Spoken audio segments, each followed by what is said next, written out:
Hey, what's up? Welcome back to the Rogues Passage podcast. I'm Tanner Cherry. This is a nice little candid studio discussion with a homie of mine, Dennis, who I've played a lot of extraction shooters with over the years. This is just a nice casual conversation. This was recorded actually right before the Firefly and the Comet came out, so we didn't really know exactly what those were. But you know, I can't deny an opportunity to nab one of the people that I love gaming with more than any other to drag him to the studio and just talk about a game we love. So yeah, this is just a nice chill conversation with a couple beers talking about Arc Raiders, I guess season 2 or expedition 2. I hope you enjoy. Thanks for coming. See you on the other side.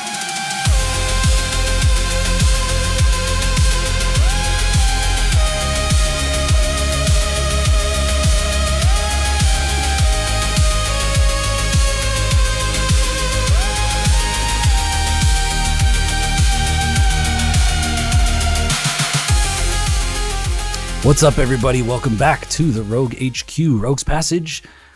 We are doing some more Arc Raiders content. I'm Tanner Cherry. Today I have my lovely homie, Dennis. Or Donnie. You want to be Donnie? You want to be Dennis? Yeah, sure. The alias, yeah.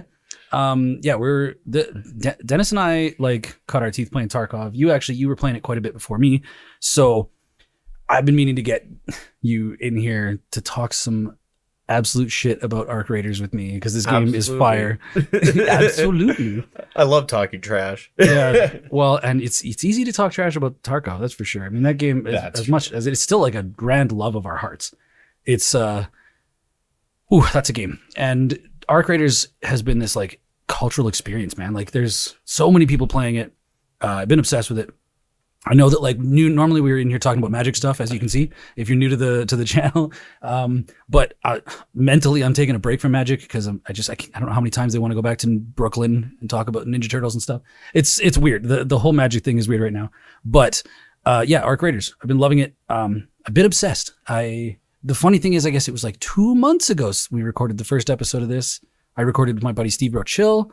That was episode 1. I was thinking calling it like Midnight Raiders podcast. Because we were doing it late at night because we're both parents and that was just our time slot. But I don't know. I've been in the past 2 months, I guess, during this like second expedition, I've been way more focused on the competitive side or like the trials side of Arc Raiders. And yeah, there's too much to talk about. I have 2 months of notes. I don't know how we're going to get through this, but generally, how you liking it? How you liking Arc Raiders? Oh man, I'm loving it so much. It's been a nice break. Like, I have been a murder in Tarkov for like over 8-9 wipes. Yeah. And it's amazing. But this has been just such a nice break and release. And like, I've been really enjoying the like RP sort of like side of it as well. Like, I like kind of imagining myself more as like what I would like to do in that sort of situation. But mind you, I don't mind killing motherfuckers if I got to. Yeah. But if you gotta put someone down, you gotta put someone down. Yeah. But yeah, so man, maybe we'll start there, because like I remember in my notes and like Steve and I talking on the first episode, talking about I think at the time it hadn't been like confirmed by the devs and stuff that aggression based matchmaking was a thing, and then it was like shortly after that, and now like the 2 months of people knowing that aggression-based matchmaking has become a thing has done something very, very unique to this game. It has split this massive divide into people that they call themselves like the PvE players and the PvP players, right? PvE is player versus environment. You're basically like all collaborating or cooperating to kill the Arc, right? The enemies and then PvP is like you're out killing each other. It's more of a Call of Duty style gameplay. But they both sort of co-inhabit the same framework. There's no actual selection to choose either one, right? At any time you can think you're in a PvE lobby and just get murked by somebody that just wants to take your shit. Yeah, I definitely found that my first time going after the matriarch, and I had like just gotten a bunch of blueprints from the queen. Yep. Went in and just got shot in the back in the first like 30 seconds. Like, I was here to kill the matriarch, but you know, that's how it is.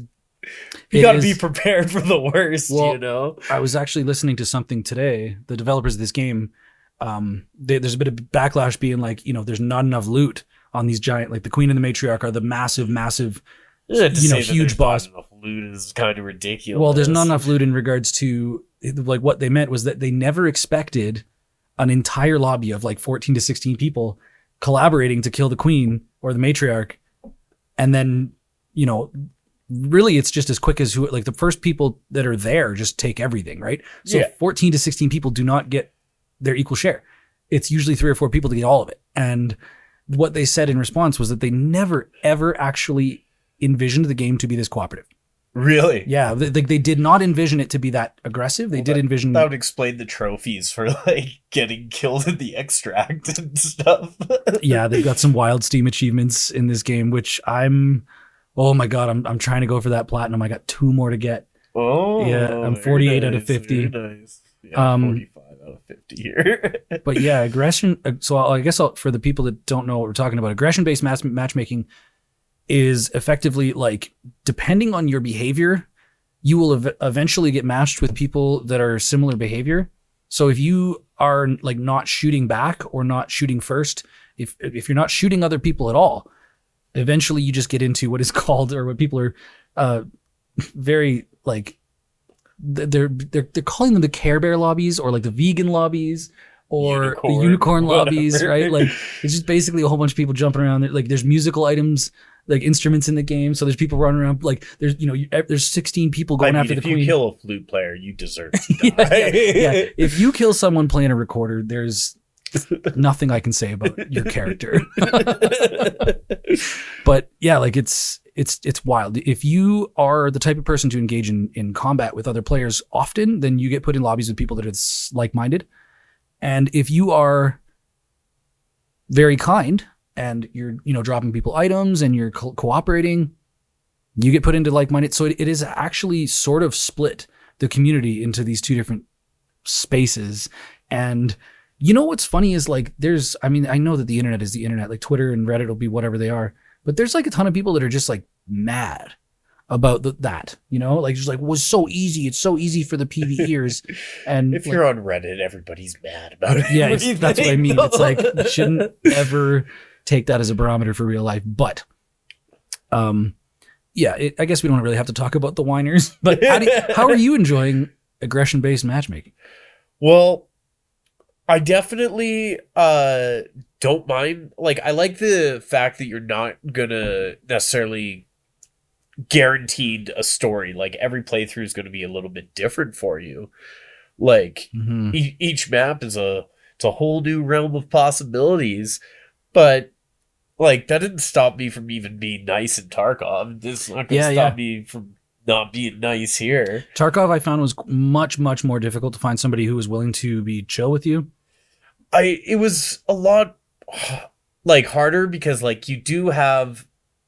It's a little bit harder to betray somebody because you still have a second to dip out of the way.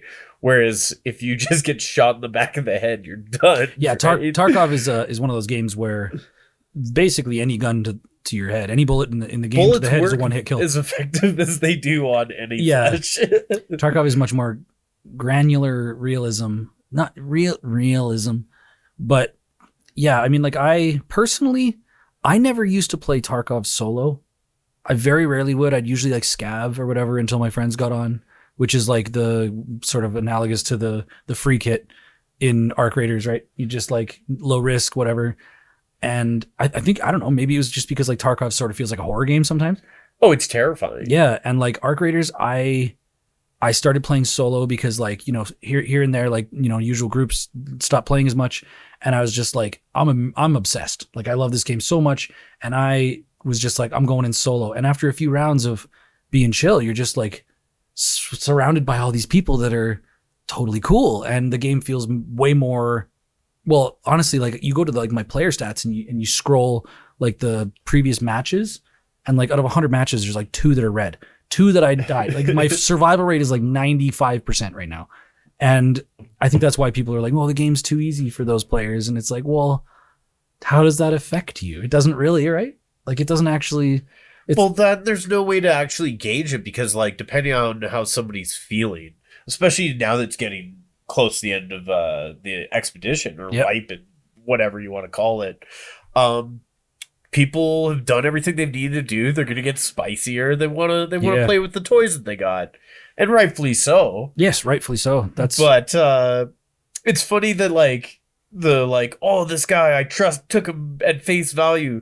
The thing is, if you can trust somebody at face value, but if you're not watching your six, not keeping an eye on them, keep distance, like basic strategy stuff here, Yeah, I sit in the camp of I know a lot of people are saying that the PvE and PvP should be segmented or something, and I'm like, please don't do that. As somebody who I still hate getting ratted on and killed when I'm not expecting it, but there's a concept that needs to be coveted here. The reason this game is so successful is because it has dynamic range. You go into a raid, even if you feel Agreed. like there's a comfort in the people around you, you still have to be careful. And also when one person starts fucking around and the other people kind of come to your aid or whatever, there's storytelling in that, in being rescuing somebody or avenging somebody. That dynamic range, like an HDR TV or a display or whatever, right? High dynamic range. It's got way more detail, way more available possibilities, and I really feel like that's the magic of it. And don't fuck with it. The devs made this game really well. I think they pivoted from PvE to add the more tension oriented PvP to this game, and don't screw with that. They did so good. How many games experience the success that Arc Raiders is experiencing right now? Very few, especially from smaller dev studios. Yeah, no, they're not that small, but they're pretty small. Well, the way that they came out, I think when I started in Tarkov, they just had brought out the grenades, but they still didn't have sound. Oh, the grenades didn't make sound when they hit the ground? Or you would just be like, what just flew past me? And then explode. Back to the lobby. And they didn't have the market at that time.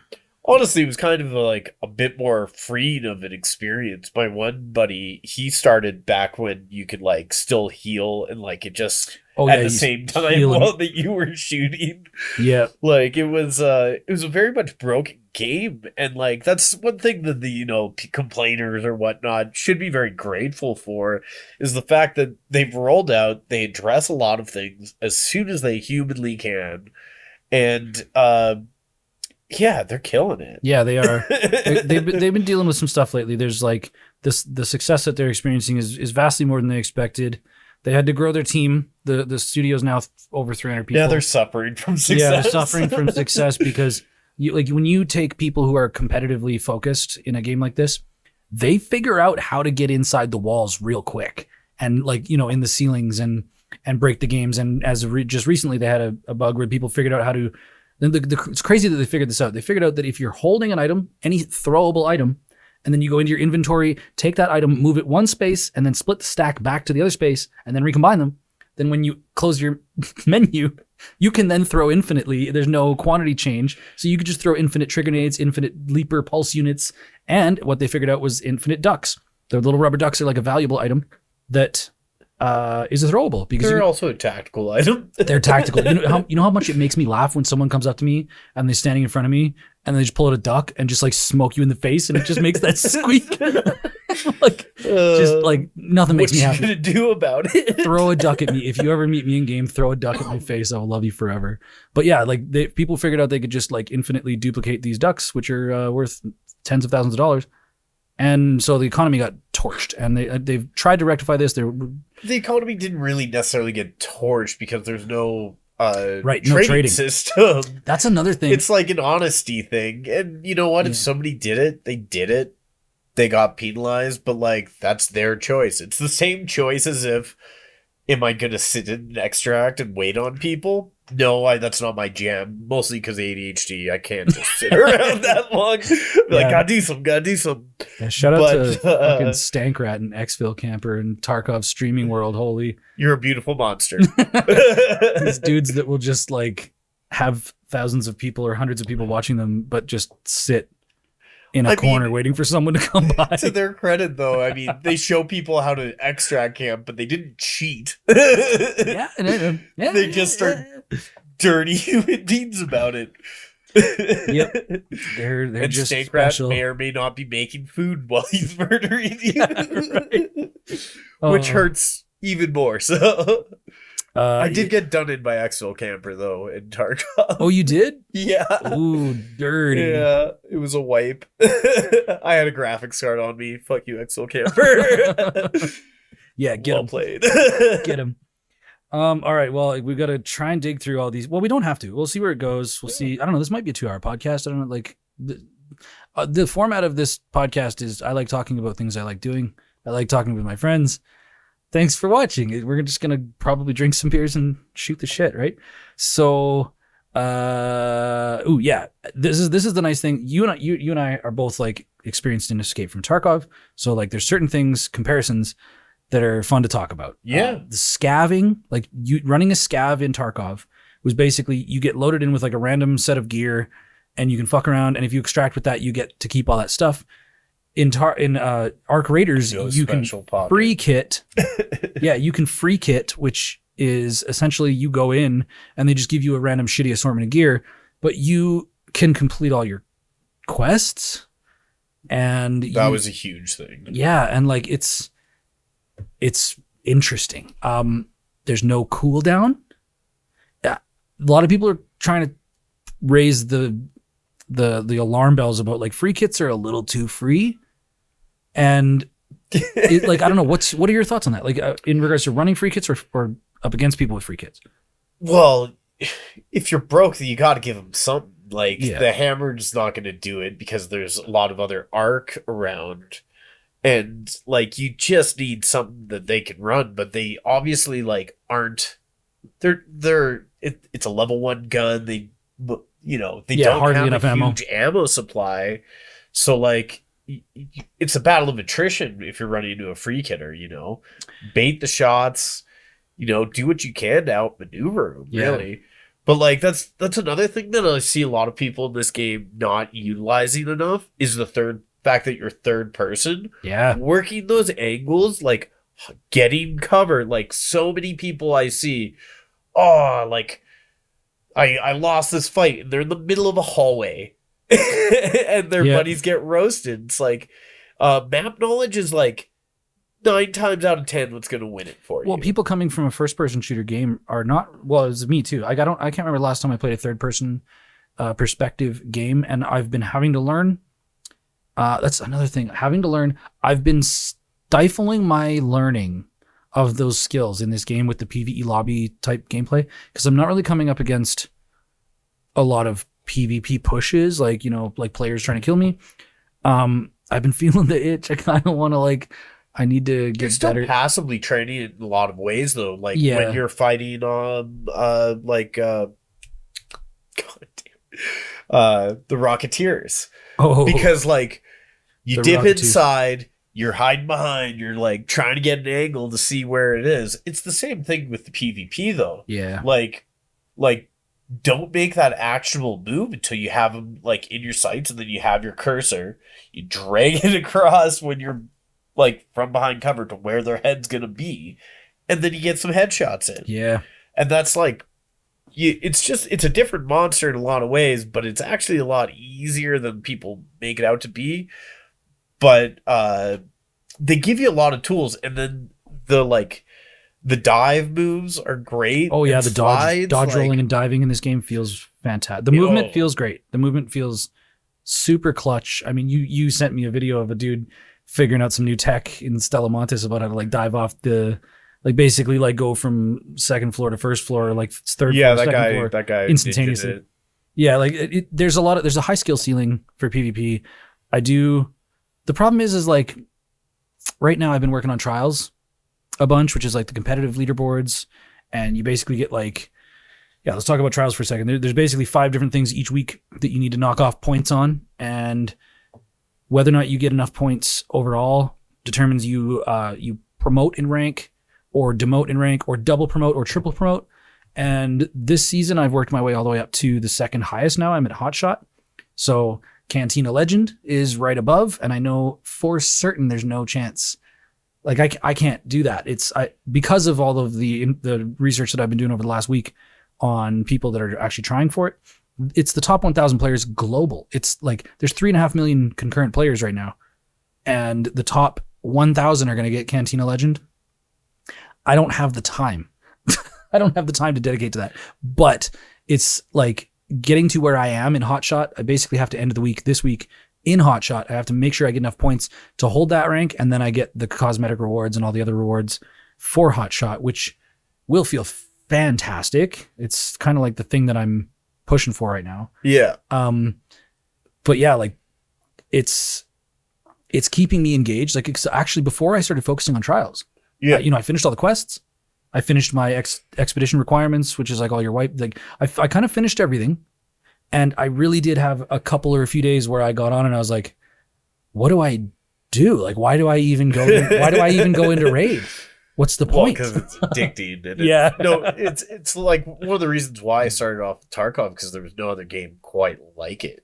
And that's what like encapsulated me and then turned me into like not touching grass for a long time. Yeah. That and COVID helped a lot. But do you know how many hours your Tarkov account has? 4,000. 4,000 hours. On this account. I started off with a friend's account. And then now I am I'm the proud owner of a very expensive Tarkov account. Yep. Yeah, it's like the storage space. Oh yes, my stash is and stays that way because of real life money. Yeah, so like trials, you've recently been messing around on them with me, right? And like you actually have a shot this week to get to where I'm at, right? At the end of the week strong.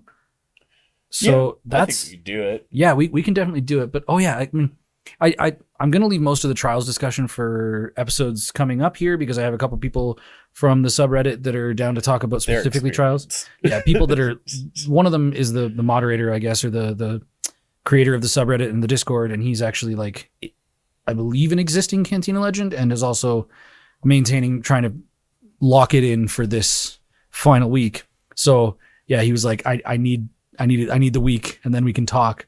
So hopefully, yeah, that's Zero. He seems pretty cool. Anyway, like that has kept me super engaged. Shout out to Embark for the whole trials thing. Although, as we'll get into in those episodes, probably with those people who are immersed in that, there's some serious problems with the structure. I don't know, like, I still can't even wrap my head around how it happened, but in the first season 1 of Arc Raiders, like the first wipe, the unique thing about that wipe was that every single person started it at rookie. Yeah. So getting to the Hotshot ranks and Cantina Legend was like direly impossible. It was so difficult. And it was supposed to be the top 100 people in the world of a game that sold 15 million copies. The top 100 people in the world were going to get Cantina Legend. And when the leaderboards wrapped up at the end of that season, and then it displayed who got it, 14 people were in that category. Which is seems a bit of like a violation, because they said it was going to be the top 100. But what they didn't realize was that there was actually like some other sub qualifiers that you needed to pass. You needed to like be a certain amount of points or whatever. Oh, really? So like, and there was also like a bit of a sneaky, it was essentially the top 10. It was only like one leaderboard. And then there was people that figured out that if they waited late enough in the week, that they would get like cycled onto a different leaderboard, and they would be the only ones on there. So those 4 ended up being the top 4 on their leaderboard. And then the other leaderboard was only the top 10 that went to Cantina Legend. So there was only 14 people that got it. And like, there's like a specific custom made cosmetic in the game for Cantina Legend each season. And there's only 14 people in the world that'll ever have that one. Like it's a pretty sick They're looking. The first 14. Yeah, no, you'll never be able to get it again, because it was for season 1 of the thing, and that's season 1's gone, right? So I'm pretty sure that they don't do an EOD fucking sort of pay to win thing. The re-release it. Actually, you're the yeah, saying that it's going to be a prestigious exclusive reward, and then if they're selling it in the store later. Yeah. No, I'll show you a picture. If anything, at least wait a few years before they dick me like that. I'll put on the screen here, on the bottom here, I'll put a picture of that cosmetic. It was like the scarlet black version of the patrol outfit, and it is pretty badass. But 14 people got it, and that's it. And it's like, I wonder how the people, the cosmetic team, they like worked on this cosmetic, and they're like, fuck, it was supposed to be 100, and that's like a tenth of that. Or, yeah, exclusive, very exclusive. I guess that kind of makes it even better. It's like, well, if they ever get hard up for cash, they can always sell their accounts. Yeah, true, right? I mean, that's what some people did with Warframe for the Excalibur Prime stuff. Yeah. But like a lot of the fighting in this, I find, is kind of like people aren't necessarily playing with the sense that they could be attacked, which is like there's a lot of things that give away sound. They also give you this helpful ass grenade that nobody uses, the tagging grenades. Yeah. Like if you're unsure and you hear somebody kicking around, you throw one of those down, you see that how many people are there, you can see how they're moving, which shows possible aggression. Mind you, throwing a tag grenade probably also makes them think you're going to be aggressive.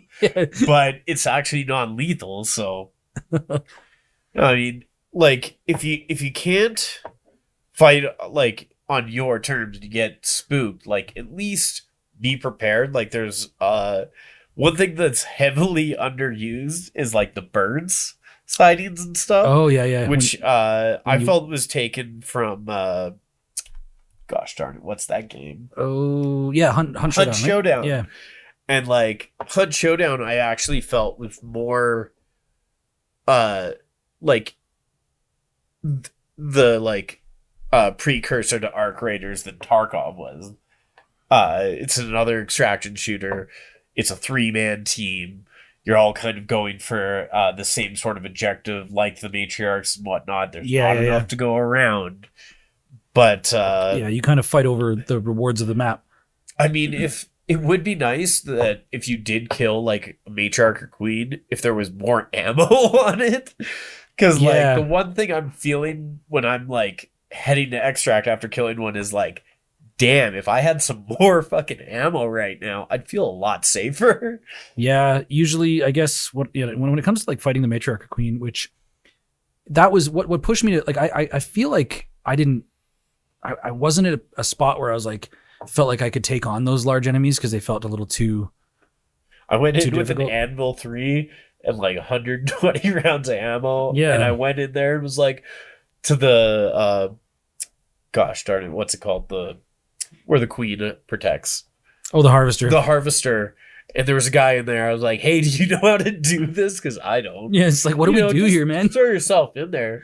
That's another thing about this game, though, is if you die, the like ability to get back in the match, so snappy. Oh, yeah. So fast. God, it's so quick. That like, it's... And we're only saying that because we're Tarkov players. Most everybody that plays any other game is like, hey, this is how it normally is. You people that play Tarkov, we're just getting screwed bad.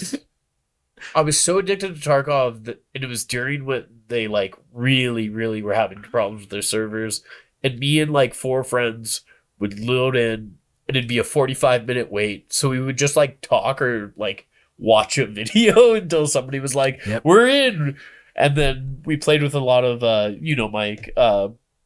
He was just getting into it, and we'd wait 45 minutes and play about 10 minutes. And I know. It's wild. I think that's why it hurts so bad when you die in Tarkov, because like, you're going back to the stash, you got to kit up again, and then you got to wait another 8 minutes to get into a round, and you can be dead in like 4. Well, that's why it was nice playing with you. When you're playing with like a lobby or a team of like 4 to 5 people, it's way harder to coordinate. Everyone's so loud, kind of like running when they shouldn't be. That's why I like playing with you, is because we're very much on the same page. Yeah. And have good communication. Know when to rein it in. Yeah, exactly. But choosing your team also that is also super helpful. Yeah. Because like if you're going to loot, you're just running about going for like I see a lot of people who get shot playing like they're Scav in Tarkov. Yeah. Like they got nothing to lose, but they got their Anvil 4, their Volcano 4, and they're like, this guy shot me. It's like, well, you're making all the noise and you're hogging all the loot. Yeah. Hell yeah, I'd shoot you.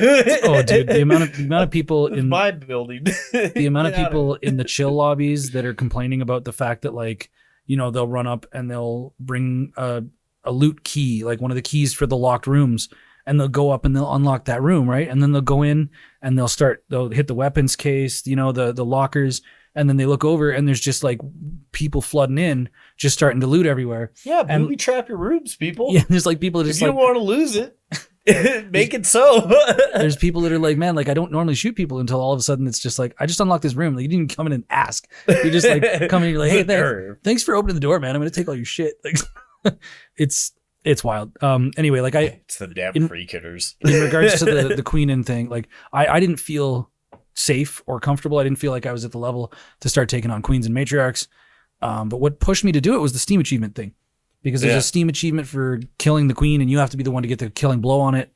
And I remember like I literally blocked out time on a weekend to go and sit down. I was like, Hallie, like there's a football game was on, right? And like I literally was like, I need 2 hours or whatever. I need to sit down and try and get this. And fuck, did it feel good. When I was playing with you when it just came out and I killed the Bastion and I had a free kit and he came in like all, guns blazing with a proper like kit. And I got the achievement with my freaking kettle one. Yeah, just the last little plink. You're like, what the hell? I shot it more. Well, I think I was confused at the time. I was like, why didn't we all get the achievement? We just killed a Bastion, right? Like, why didn't I kill it? But it's funny because that was like when you're in the early days and you're like, oh my God, we just killed a Bastion, bro. It was shining gold in all its steam magnificence. It makes you feel so good though, like the boom when you blow one of these big arc up. Yeah. God is good. The sound design, holy shit. Shout out forever to the sound design team on this game. Thank you guys so much. Oh, yeah. Talking about Steam achievements, I wanted to bring this up actually. Interesting achievement stats. So Unyielding is an achievement, knock out 10 raiders. Only 50% of players have knocked out more than 10 people. That's wild. So that is a huge amount of people in this game that do not engage with PvP. What if they just downed them and like walked away? Oh yeah, true. I guess it's knocked out is when you you gotta punch send them. You gotta finish sending the message. Send them to Speranza. Fast travel. It's a perk. I just thought that was an interesting stat to point out. Another one that's kind of cool. That's crazy to be only 50%. Only 50% of people have the Steam achievement of knocking out, like I said, effectively finishing off 10 raiders that they've killed. I still need to use the hammer tool. I always get too excited, like, how dare you attack me, and then I punch them. Yeah. I only got it just the other day. Oh, I think I told you this story, but that's like for story time for the podcast. I was running trials. I was trying to do damage leapers or rocketeers, I think, on Dam Electromagnetic Storm. Buddy went down. I just forgot to bring a defib to be able to revive a raider.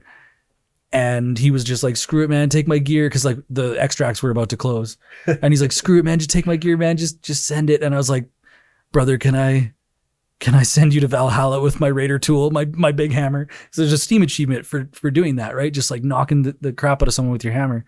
And he's just like, just do it, man. Just go. And like, I lay this guy out with my hammer, get the Steam achievement, grab his stuff, turn around and realize I'm not going to make it. Like, I do not have enough time to run to the extract. So I start booking it. I get to the extract that I think was that I know I made it in time, but that extract was closed, which was like the water treatment elevator on Dam there. And there was a guy that had left right before me that had like heard my conversation with this guy. He had run all the way to the swamp extract, which was another 400 meters or something. And I'm like running towards there, realizing I'm not going to make it. Like I need another 25 seconds ish or 20 seconds and I'm not going to make it. And usually like at the end of the round, you'll see this massive missile, like this bomb come in. And if it hits the ground and you're still in the raid, boom, lights out, you're dead. Unless the extract is open, unless somebody pressed the button. And so this bomb hits and just goes boom and I don't die. And I'm like, what is happening? Like I should be dead. So I keep trucking, I keep running. I'm not going to argue this. Yeah. Let's just keep going. I get into the swamp and I see through the trees. Coolest glitch ever. I see through the trees that the extract lights are spinning, right? And I'm like, holy shit, like someone's at the extract. And they weren't hitting the button to leave until the last second. Because when I got there, he was just like, I figured I'd wait till the last second to see if you'd make it. And I was like, holy shit, dude. See, that's something I like. Yeah, like the that's dude, adorable. He heard our conversation and like he got there and he left it to the very last second and we both got out. And it's stories like that, I guess, like what I said before about dynamic range. Like if you were to just like take the PvP element out and take like all this other stuff out, I feel like the game it gets stale way quicker. Like I feel like the storytelling, the environmental storytelling, the cooperation storytelling that happens, when people do choose to cooperate with you, it's so much more impactful because they don't have to, right? They could just kill you and take all your shit. So I definitely I'm not the best Tarkov player or PvP person there is, but I do have my moments. And when people this person convinced me that they were, good, and I gave them a chance and then they got me. I kind of remember, so I'm in Shoreline and I'm looting 301 in Tarkov and I'm solo. But I'm probably 3,000 hours into this point. Yep. And I got my map knowledge, right? Not your first raid. And I ended up running to a streamer. I didn't know it at the time. It was Ammunition, 3 of her buddies. Oh yeah, dude! Shout out to Ammunition. She's dope. Yeah, she's really good. I actually got the drop on her though, so I grenaded on the stairs, took out one of her buddies, shot the legs out on another guy, and then she tried to be I'm just a girl and this is my first time playing. And I'm yeah. So I got the drop down hole though on the right of me. So I just am talking really loudly to kind of cover my what I'm doing. So I move a bit and then I jump, and as I'm dropping down, I shot her in the head. And I grabbed the tag. I was oh, what the heck's this dog tag? Go on the thing. She's yeah, you got me. Congrats. Yeah, she's a badass. Yeah, I definitely lucked out. Good shit. Killing streamers is fun. Yeah, it's the one crown jewel. All right, where are we at? The computer's way over there. I don't even know how far we are into this, but we got lots to talk about, so I'm going to keep going. How do you did the first expedition, right? Yeah, I went hard. I think I went way too hard. Actually, I was level 75 in a couple weeks. Not even. Yeah, but did you get all 5 skill points? I can't remember. I didn't. You didn't? Yeah, because the thing is they told everybody at the very bloody end, with a week and a half to go or something, that hey, by the way, you need to make 5 million stash. But the skill points also aren't game breaking. Yeah, well, especially because the skill tree needs to be reworked massively. Some of the skills are dog shit, don't even do anything. So I don't know. It's the illusion that they're doing something. Yeah, do you feel like they did something? Are you happy that you did the first one? You're not going to do the second one, right? Go hold off for now, just because I got way too into Silksong. Thank you, Team Cherry. You destroyed my life. But I have been playing, and I will be back on the next one. Nice. The expedition in general it's interesting. If I didn't do it, I would have had nothing to do. That because there's not a whole lot to do in quest wise and this and that. So I'm definitely going to keep doing them. Yeah, that's one thing with the quests. Maybe it's also coming from Tarkov, where you have these skill building challenges that just break you as a human being. They've changed Shooter Born in Heaven. Well, they changed that around because they've changed that many times. It used to be 300 meters headshot with a bolt action on 5 different maps. Yeah, and now it's any range. You just got to shoot somebody in the head. It's just bolt action headshots, right? And it just nobody knows how realistic I had to be as a sniper. Just hopefully somebody's gonna walk by here, and hopefully I'm gonna hit that shot. Well, especially because back in the day they had interchange was one of the maps that task needed to be completed on. You needed to get multiple 300 meter headshots or 200 meter or whatever it was. There's one place inside. There's only one place. You had to stand on one corner of the map and hope somebody just walked in one other spot. It's just very poorly designed. Well, it's actually where the exfil camping really actually made sense. Yeah, but is what it is, and it's a legitimate strategy. As much as I'm not about it, it's you gotta be aware of your surroundings. Yep. You gotta not assume things. Tarkov's special. It's a very special game. I'm really excited. I have not yet dipped into Tarkov 1.0 at all. I did load it up and I made sure that it's installed and ready to go. 1.0, for context, I guess, for people not familiar, November, Tarkov finally released. Congrats, Tarkov. 8 or 9 years of beta testing. You're still a little broken. Yeah, we could do a whole episode talking about Tarkov. But I did 4,000 hours. I do really want to jump back in and play. I've got maybe like 1,500 hours, I think, at Tarkov, but I don't know, because if I choose to start, am I going to do PvP or PvE? Because actually, swinging back to the beginning of this podcast, Arc Raiders has used aggression-based matchmaking to sort of satiate both of these crowds, but they kind of dynamically sit in the same spot. Whereas Tarkov was always just a PvP game. And then with enough people bitching about it, they made a separate segment where you can play PvP or PvE, and they're completely different games, is the unfortunate part. They are fully separate. If you start a character in PvE, it's only a PvE character. You can still play with your friends. Yeah. But there's a lot of people that were actually, I saw Aqua FPS made a video just being like, man, it broke the player base really, really Why hard. Did he start getting killed less? Yeah, no, he's basically saying, like, where did everybody go? Like, it's different. He's here like, now. am I getting good or is everybody gone? I can finally kill people. But like, so I played both. Yep. And like, I definitely like got to the end of the quest line with PvE, and like the AI is cracked. Like if you double peek, they'll head eyes you. Yeah. And like it trains you to be a better player in firefights. But the thing is, the spawns and the locations of AI are set and predictable.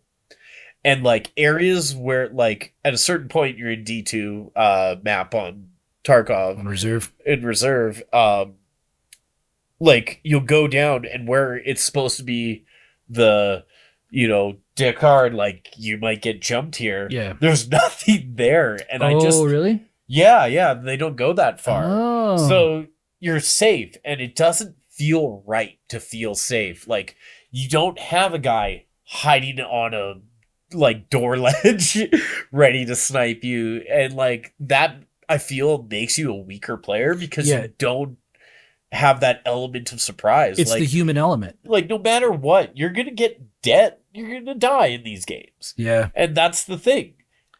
It's part of the game. And like you shouldn't just be able to survive the entire time. That's why they punch you out in Arc Raiders. It's just way that your character doesn't die. It's like well, you're a Pokemon. You fainted. Well, I wouldn't mind speaking towards that, because like Arc Raiders, they made it so that like effectively, like when you knock out another Raider, you're just punching them out, insinuating that you're letting like is effectively just like knocking them out, taking their shit. And then that person finds you're against the machines. You don't want to lose another gun, right? But you don't want to. Why does this guy get my stuff? Like, like it's a post-apocalyptic society of very few humans that are left. Like it feels antithetical to like be shooting at your fellow Raiders, especially the ones that you like have a beer with in Speranza down below the surface, right? Like it feels weird. Agave juice, actually. Yeah, the agave juice, the fruit cocktail. That shit'll kill you. But like, if you drink enough of it. Yeah. I just like the way that I play Arc Raiders, I feel it feels role-playing, sort of. It feels immersive. Like I don't shoot Raiders unless I have to. And sometimes when like if you get in with two other friends, the way that trios works in this game, trios are just sweaty. If you go into trios, you should not expect to have friends. You just shoot everybody. And sometimes it's like that's fun. That's or fun. You have the startings to a very big band, Yeah.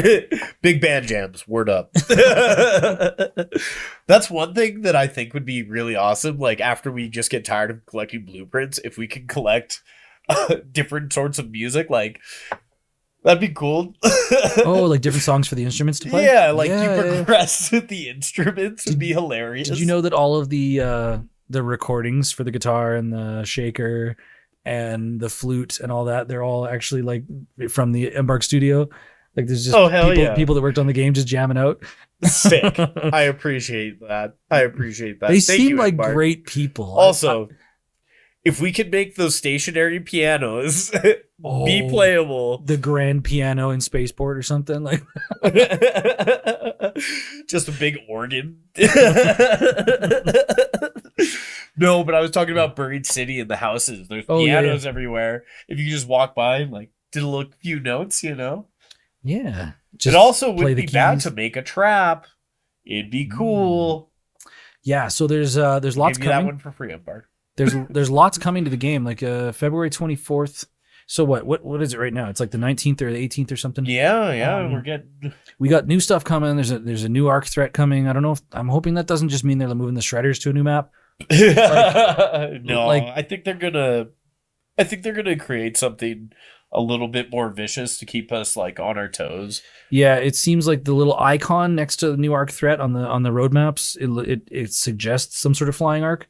So maybe we get like a Diet Rocketeer or maybe a Giga Rocketeer, like you know. I saw this one guy on Reddit who's like, it should be like, you know, the boxes you open up.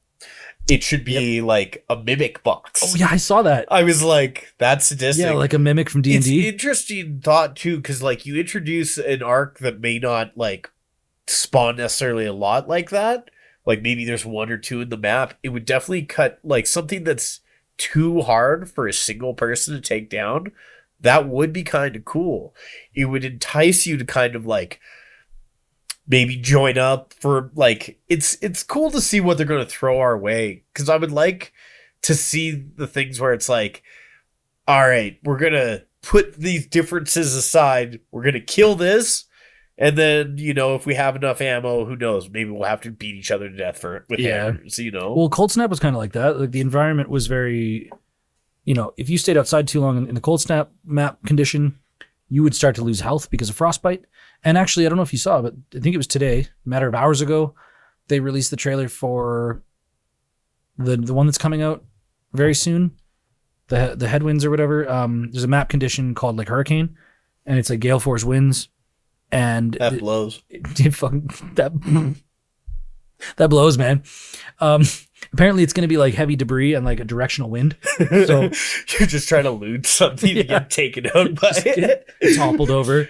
No, so apparently the wind is like going to be very directional, and if you run towards the wind, you're going to lose stamina faster. Oh yeah. But from what I've heard is that there's going to be like wind strong enough that it's going to strip your shield, which I think people, I don't know, that sounds like shit. Can you imagine how many shield recharges you're going to need?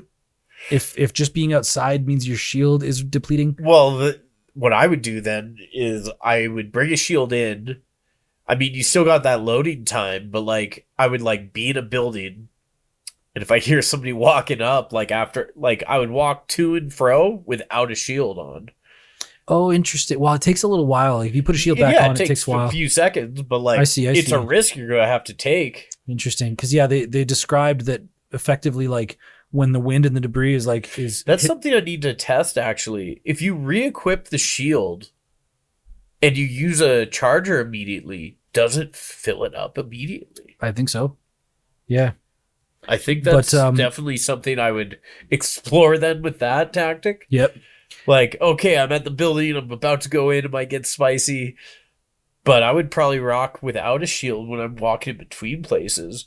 Yep. Which, you know, the average sniper jar is really going to, you know, stay away from the assholes. Well, so like what I was trying to get at there was that like if you're walking into the wind, apparently, it's whenever your shield is being affected, it's going to be like sparking. Yeah, it's like a sandstorm. Yeah, so apparently you're going to be like a fucking glowing candle walking through the like outside. I'm really curious to see how it is.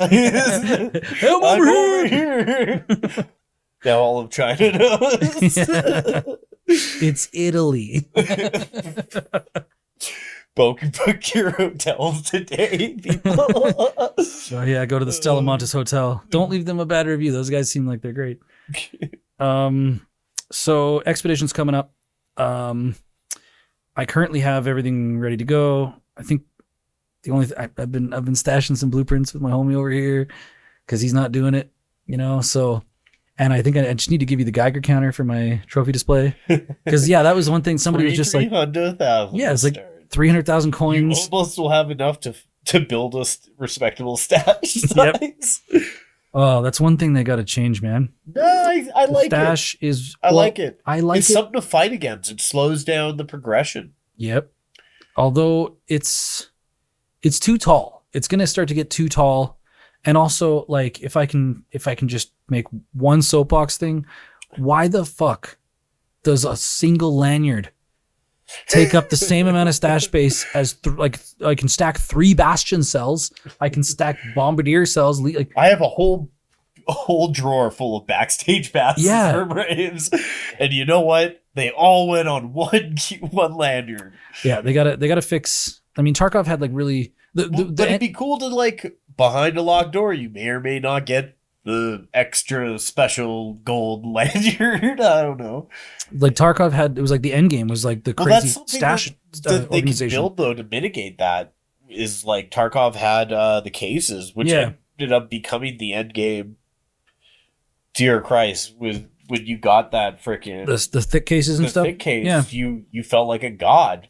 Yeah, it made a big difference here. Even other cases. Exactly. But Arc Raiders has none of that, and I feel like maybe we got to start thinking about how they're going to do that. Like, that's the thing, like, let them feel it out. Let them make their own judgments and stuff. Like, they've let us very well so far, and I trust in them to figure it out. I'd like to see, like, things I would like to see come first actually is more to do with the game.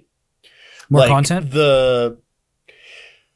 My biggest beef actually with the game was the missions I felt wanting. Like with Tarkov, you did this, boom, you got that thick case, the thick items case. Yeah, there's like substantial rewards to fight for. And like that meant a lot to me. And like some of the best rewards actually happen in like the middle where you get a bunch of free keys and stuff from them. And then the final mission, it was like, I can't, that's how little it mattered to me is I don't even remember what it gave me. In Arc Raiders? It did nothing. Yeah. That was the wild part, was that there's the patrol car key. I can't remember the name of the task in our, well, they did add it. They did expand, I think maybe 5 or 7 more tasks. Yeah, and but you still, know what? You know, baby steps and stuff. You know what sucks though? They could raise the ceiling of difficulty, I feel, or like make missions where it's like you can't harm another raider, or you can only harm raiders. Oh yeah, there was conditions like that would be more exciting, and like be like, hey, sorry, bro, I'm on this mission, but like, it is what it is. Yeah. So the last task in Arc Raiders, now like I've done 2. I've been through all the quests twice now, and both times I remember very, very like finishing the quest line and being like, damn, there's not even like a cinematic. There's like cinematics in the middle that like tell you pieces of the story. They're really well done.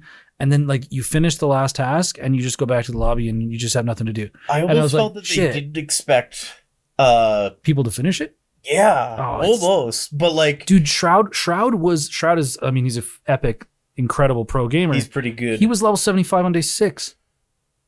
Like it was, like the fact that, and that's with him not knowing what to do. That was day 6 after release. Like it was, he's incredible though. Yes. But they were pushing, they just can't be beat, right? They just walk through that game and almost kill everybody you see.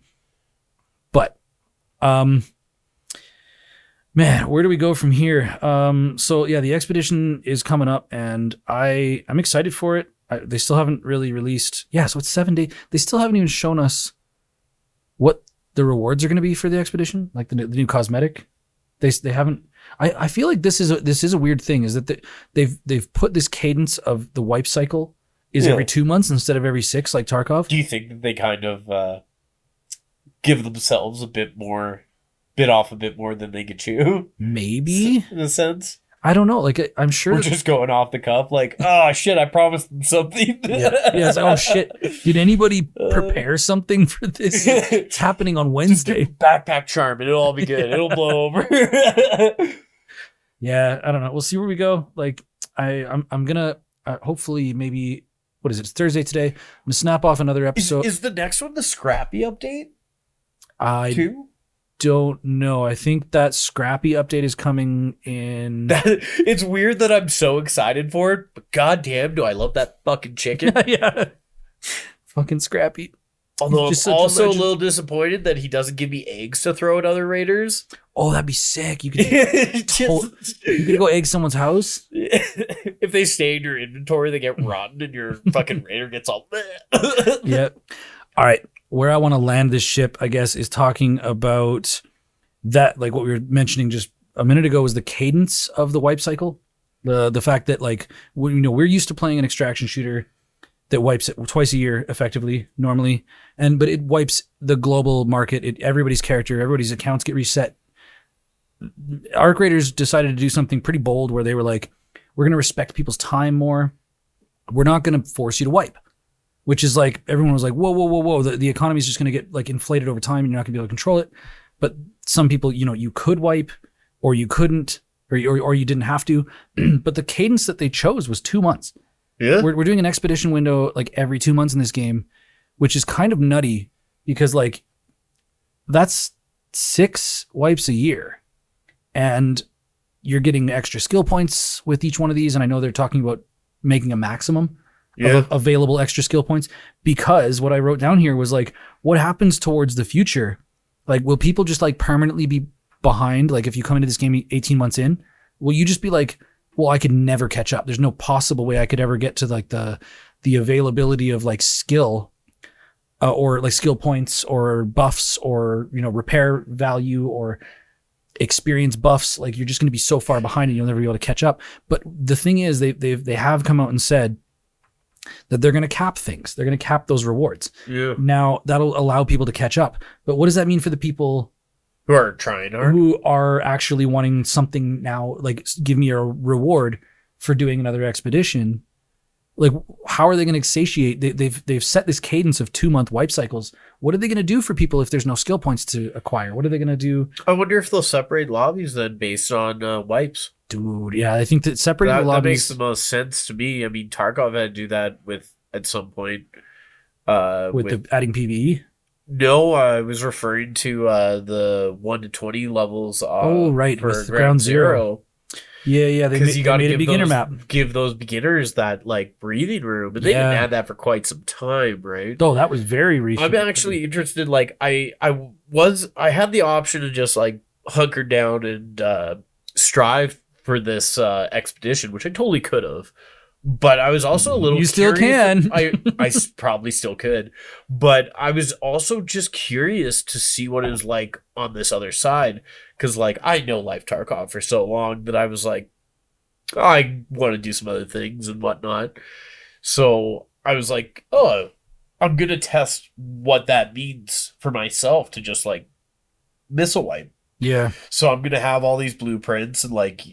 People got to find these cool things. I'm going to be like a hero coming in with freaking the wolf packs and stuff, saving the day for some people. Yeah. But I don't feel that like, because a lot of this game's like firefights are based on jump scares. Like if they have you in the sights before you're in their sight, you have them in your sights. That's usually what gets you done. First past the post, everybody. But I get to find out firsthand, see what's gonna be. But the time to definitely utilize that is by, murking those dudes, trying to struggle for the good loot right off the bat. Can you imagine in Tarkov if everybody wiped and you didn't? Like how that would feel. Although actually, this is one other thing that I have written down here though is the just hit them with the eagle dick with their level 1 armor. Yeah, you got the heavy ammo. So the stats, they did eventually release the stats of how many people engaged with the expedition project, and for a game that I think at the time had 12 million copies sold, 1 million people did the expedition, and only 30% of those people got the 5 skill points. So that's less than 300,000 people. Crazy. So like 300,000 people got the 5 skill points. And I was one of those people. I got 4 skill points. I got to about 4 million stash value, and I was like, I don't have time to get that extra. And you got them right off the bat. Yeah, you basically, they're front loaded. You start your new character with for 4 extra skill points, which is actually 5 because you start the game with 1. Yeah. So now, but like I thought, I'm really interested to see the statistics on this new expedition, like, because at the time, there was only 1 million people that wiped in a game that had sold at the time 12 million copies with 3.5 million concurrent players. So if you talk about concurrent players of 3.5 million, it was, 1 million out of 3.5 is like 25% ish. Yeah. So, not quite, but so that's weird. It's like there was quite a bit more people who didn't wipe. Yeah. And so the economy, or like the landscape, has been most people that you interact with didn't wipe. Really? Yeah. I did not know that. Yeah, they released those stats and it was like, it's really interesting. And I love the fact that they do. Tarkov did it too. Every so often Tarkov would release some like really interesting stat. They do like a Tarkov TV, they do a stream, they're all drunk, like fucking hammered on vodka, and they would just like, you guys gave us more money and this game is not even done. You still give us money. This is great. Here's some more AK parts. But yeah, I'm curious. I'm like super invested. Sorry to the Russian community. That was terrible. I'm super invested and I'm gonna keep hitting it. I'm gonna keep on the grind here. Maybe one day I can say that I've achieved Cantina Legend, but we'll get there. I think the subs. Yeah, I guess that's the Cantina music from Star Wars, isn't it? Yeah. Shit, I thought that's what they were going That's for. Copyright. That's copyright. I was off key. It's fine. Yeah. Next episode, we'll be talking about the trial stuff on I guess the subsection of this podcast, the Cantina Degens. That's what I'm thinking of calling it. I don't know. We'll see. There was a Cantina Rejects because I might not ever make it in. Well, let's get the fuck out of here. Good luck out there, Raiders. Thanks for sitting and talking shit with me. You've always been one of my favorite people to game with, and I hope to podcast more, talking about Arc Raiders and other things. I don't know. Maybe we can do an episode just like talking about Tarkov as well. Maybe we should. I should dig into 1.0 and like get some raids in. Like we could talk about that. It'll brush up on the PvP real quick. That's for sure. All right. Well, thank you. If you are new here, I guess, welcome to the Rogues Passage. We do a shitty cooking show. We do magic content, all sorts of weird stuff. Movie reviews we have done. I like to do that kind of stuff. But now we're talking about Arc Raiders. Man of many bullshit abilities. They were front loaded. Thank you for coming by the Rogues Passage. We'll see you guys on the next episode. Thanks so much. Hit the buttons, man. Ring the bell, do the shit. Thank you so much. See you on the next one. Bye.